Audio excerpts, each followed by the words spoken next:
Hello, I'm Nancy Carrier. Today, we'll be discussing accounting in Acumatica's Construction Edition. Let's start with the basics, financial periods. From the Finance workspace, there is a link to the Master Financial Calendar. This is where you manage financial periods. The plus sign on the top menu is used to create a new year, and the Generate Calendar button sets up individual months and adjustment periods. The status column shows which periods are currently active or open. This is an example of 2019. It's already set up and the entire year is active except for a final adjustment period. On the right-hand side, you can see which individual subledgers are open. Each column is a different subledger: accounts payable, accounts receivable, etc. In this example, everything is unchecked, meaning that none of the subledgers have been closed.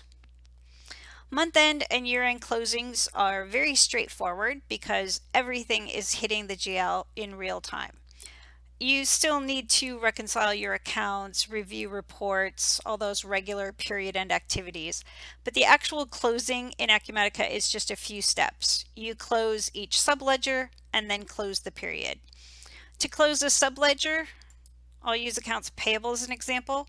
You just click on the workspace and then click on Close Financial Periods. You would close the period in each subledger that's in use: AR, AP, inventory, etc. You would do this for each one of the subledgers. Once the subledgers are closed, you can close the general ledger. So I'm going to go back to my Finance workspace and back to our Master Financial Calendar. The Action menu allows for opening, closing, and locking periods. Let's move on to journal entries in Acumatica.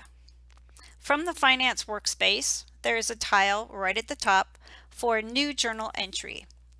From here, I can manually enter a new journal entry by just clicking on the plus sign and entering in my debits and credits. But it's also very easy to import a journal entry. Right over here, we have a button for Load Records from File. This button is used to quickly import data from a spreadsheet file. A pop-up box prompts for the file to upload.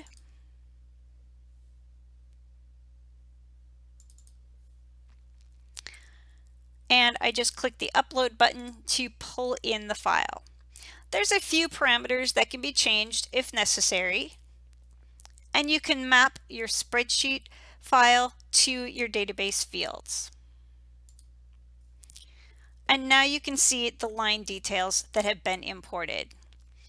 You'll notice right in the middle there is a column for subaccount.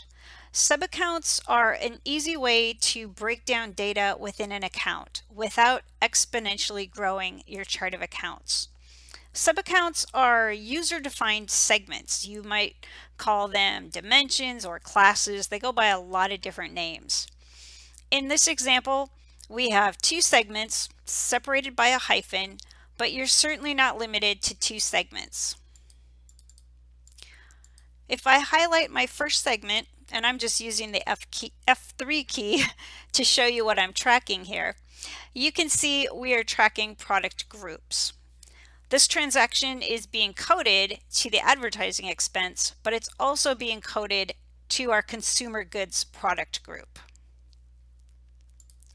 The second subaccount, and again, I'm just pressing F3 to show you what this example is showing us being tracked. And you can see that we're tracking departments. So again, it's still just one account, the 61,000 advertising expense account, but we're coding it to our sales and marketing department. In my example, each one of my segments is 3 digits in length, but you can decide how you want your segments set up. They certainly don't have to be 3 digits like you're seeing in my example. Right up here, you can see we have a field for auto reversing. When this field is checked, the system will automatically generate a reversing entry at the beginning of the next financial period. Any transaction in Acumatica can be set up as a recurring transaction. From my Actions menu, I can simply select Add to Schedule to create a schedule for this transaction.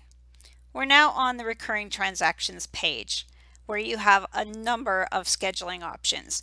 You can set a transaction to run for a specific number of times or through a specific date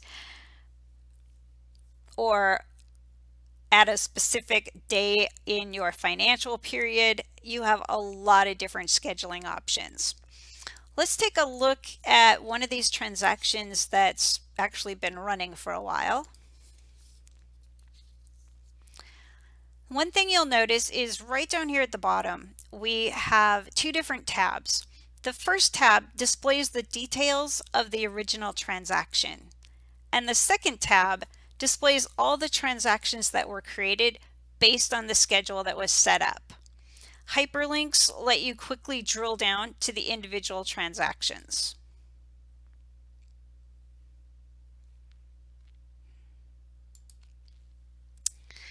All right, let's switch gears and talk about financial budgets in Acumatica. From the Finance workspace, I can access budgets. Let's take a look at this example budget. This is my budget for 2018. On the left-hand side, you can see that we've broken out our budget data into three groups. We have revenue accounts, overhead expenses, and direct expenses. It's still all one budget. It just breaks it down into manageable groups that are easier to look at and easier to work with. Budgets can be created in a number of different ways. You can always come over here and just click on the plus sign to manually add in a row to your budget. You can also import a budget by using Load Records from File. Just like I imported a journal entry earlier, you can import a budget. When I click on this, I'm prompted to find and upload a spreadsheet. You can also use the Preload Articles function. This brings up a wizard that will assist you in the creation of a budget. From here, I can select a particular year's either actual or budget numbers, and I can base my budget on a particular year. And down here in the multiplier field, I can add a flat percent increase or decrease to those numbers. So if, for example, you're expecting 10% growth over a prior year, you could just simply enter 110% for your multiplier. Once you have your budget in place, it can be used in reporting so you can compare budget to actual numbers.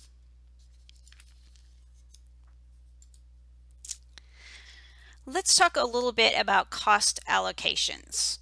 Allocations let you accumulate amounts to one account, then distribute that amount across multiple accounts at month, quarter, or year end. Allocations have a start and end period to set the time frame of when the allocation is in effect. It can also be made recurring. You can choose to distribute the costs in different ways, for example, by percent or by weight. On the Source Accounts tab, you can see the account that is going to be allocated. On the Destination Accounts tab, you can see the accounts the distributed amounts will be going into. Once an allocation has been run, it's visible on the Allocation History tab. Hyperlinks allow for drill down to each transaction. Since this transaction is allocating expenses between different companies, the system automatically adds in the balancing entries. You can see the due from and the due tos. Allocation transactions can be run one at a time or in batches. You can also put allocations on an automated schedule that'll run at regular intervals. The last topic for today is reports. Acumatica provides many financial reports out of the box. These reports can be copied and modified, or you can create reports from scratch. Let's take a look at an example report in Acumatica. We'll use a P&L report since this is a very common report. The P&L report is accessed from the Finance Workspace. You can run the P&L for any particular financial period. And to generate the report, you just click on Run Report. This is an out-of-the-box report, but keep in mind that you can lay out this report to look exactly the way you like. You may have noticed that there are a lot of hyperlinks on this report.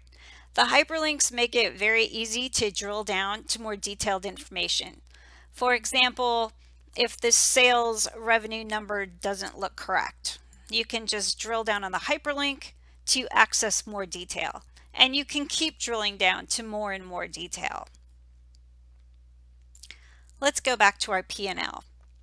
Up on the top menu, you can export your report to either Excel or PDF. You can send the report by email. Reports can also be put on a schedule, so they're automatically generated and emailed. Over here, I want to point out this Groups functionality. The Groups button lets you slice and dice information. In this example, we have 4 separate companies, 2 product-based and 2 service-based. By using the Groups functionality, you can click on any one of the companies to see the P&L for just that company, but you can easily roll up both services company to see a consolidated P&L. The same is true for my product-based companies.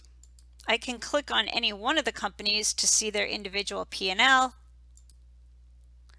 and I can click on the top of the product company to get a consolidated view. To see a consolidated report across all companies, you simply click on Consolidated Report. Today, we looked at financial periods, journal entries, budgets, allocations, and financial reports. If you'd like more information about Acumatica, please visit acumatica.com.